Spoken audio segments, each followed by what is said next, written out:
बड़ा उदास बैठल बाड़ा। चुनाव उनाव हार गया का प्रधानी के?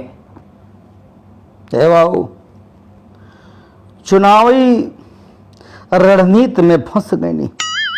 हालांकि हम प्रधान को चुनाव हार गए नहीं, ऐसे हमारा तकलीफ नहीं थी। तकलीफ तो ये बात का है कि साला हमके गांव वाले धोखा दलन, ये गांव वाला मिल के हमारा साथ गद्दारी कैलन। बम्बई में अच्छा खासा कमात रहनी हो, बड़ा पाव भजिया पाव को दुकान कैले रहनी हो, खूब चलत रहल। लेकिन साला हमके गांव वाले कहलन कि ए भैया बतासा चुनाव लड़ जा, खड़ंजा का पैसा, मनरेगा का पैसा, नाली खोदवावे का पैसा, आवास बनवावे का पैसा, गोदाम का पैसा, चीनी का पैसा, नाली का पैसा, शौचालय का पैसा, ठका ठका वेला आधा बटिया आधा रख लिया।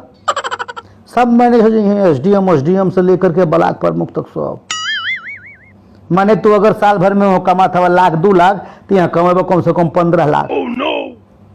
हम पड़ गए नहीं भैया लालच में। हम कहने जब महीना में 15 लाख, तो साला साल भर में कितना कमाओ। अब हम पड़ गए नहीं लालच में बाबू। अब 15-20 लाख रुपया हम बचा के रख ले रहनी और लेके चले नहीं गांव में, और साले हम लड़ा दिलन चुनाव।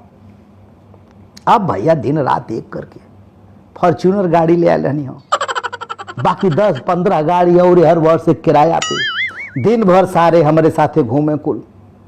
बता साहब भैया जिंदाबाद, बता साहब भैया जिंदाबाद। यह टोला से वह टोला, कभो हरिजन टोला, कभो भरौटी टोला, कभो हिरनी टोला, कभी ठकुरौआ टोला। हाँ भैया एमन चलो, हे भैया एमन चलो, हे बता सा चाचा एमन चलो, हे भैया यह गांव में बांट द पैसा। वो मेहरारू का लड़का पैदा हुआ, गाड़ी में बैठा के ले चला हॉस्पिटल, सिंपैथी मिली। हम भैया मेहरारू लड़का बच्चा वो हमार फॉर्च्यूनर में बैठ के जूता उता पहट के काड़ के मारन, ओकर सीट उठ एकदम का बताई चौपट कर दिलन हमारे गड़िए को लो। लेकिन हम जहर के घूंट पी के रह गए नहीं। अपने लड़का बच्चा का कब हम जूता पहन के गाड़ी में ना बैठे देते रहनी हो, लेकिन ना प्रचार हो। भैया चिंता मत करना, जितबा तो ही। अरे साला 20-20 गाड़ी खड़ा हो जाए, बता सा भैया तो चिंता मत करा। दिन रात भैया मुर्गा कटत हो, बकरा कटत हो, जेकर सारे का औकात बीड़ी पिए के नहीं कि वो बिल्स मारत रहे, बिल्स लागत रहे साला धारुआ स्टेट का राजा हमारी। जेकर औकात ठर्रा पिए के ना वो सीधे अंग्रेजी शराब मंगवावे हमसे।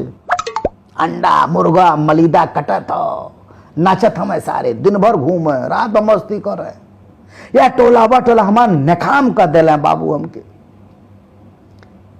एक आदमी को तो फोन करो सुननी, ए भैया चुनाव में चलिए आवाज लोग शहर से, यह झोरा में पैसा बटत हो, जितना प्रत्याशी खड़ा हुआ सब मार पैसा बांटत हुआ। अरे बता सवा तो सबसे ज्यादा बांटत हम। कह रही बाप रे बाप, यह कुल चर्चा रहा। जेकरी यहाँ जाई वह भैया हमार जुकाम भैल हो, क्यों कहे हमारे फोड़ा भैल हो, क्यों कहते हमारे हाइड्रोसील का ऑपरेशन करवाए, ला पैसा ला पैसा ला पैसा बांटत रहे। हम देव में तो संकोच करी, हमारे बगलिया वाला कहता घर में 20 वोट हो, ला भैया ला ला ला ला। यह ला ला ला करत करत हमार 15 लाख रुपया खत्म, और चुनाव में रह गए 1 हफ्ता। हम कहे अब कहलन चाचा जमीन बेच दा, 5 बीघा जमीन में 3 बीघा बेच देनी। हम कहे बेच देनी आई कैसे? कहन चिंता मत करा, 6 महीना कमाई दोबारा जमीन खरीद लेबा। यही लालच में हम 3 बीघा बेच देनी। तो भैया अब एक काम कर। अरे चुप रहा, चुनाव भइल, धक चुनाव भइल, इसका पॉइंट का वोट का मिलल पता है? 15 ठे। हम कही बतावा 200 आदमी हमारा पिछमा रोज दिन रात घूमत रहलन हो, उस साले के का दलन वोट? वो साले हमके वोट ना दलन, हमके 15 आदमी वोट दलन। अरे 10 वोट तो हमारे घर ही में रहल हो, 5 ठे भला मानुस की और दे देले होई। बाकी ई साले जो बीड़ी पियत रहलन, सिगरेट पियत रहलन, मुर्गा मलिदा दारू पियत रहलन, इहो साले हमके वोट ना दलन।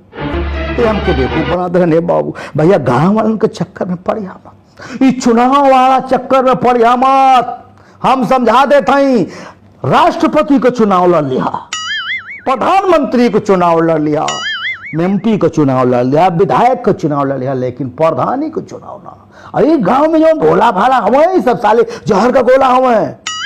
मोदी का राजनीति डील करे ले यहाँ से देखे में लागी साले अनपढ़, लेकिन ना ये ऊपर से लेके नीचे तक राजनीति से भरल हवे। सत्यानाश कर दे, खेत बाड़ी बिकवा दे, हम क्या करी। जाए ना भैया, अरे अब हम जाता ही बम्बई ब्लॉक प्रमुख के चुनाव जीत जाए अब की। ब्लॉक प्रमुख का चुनाव लतिया में बताओ क्या बस पागल।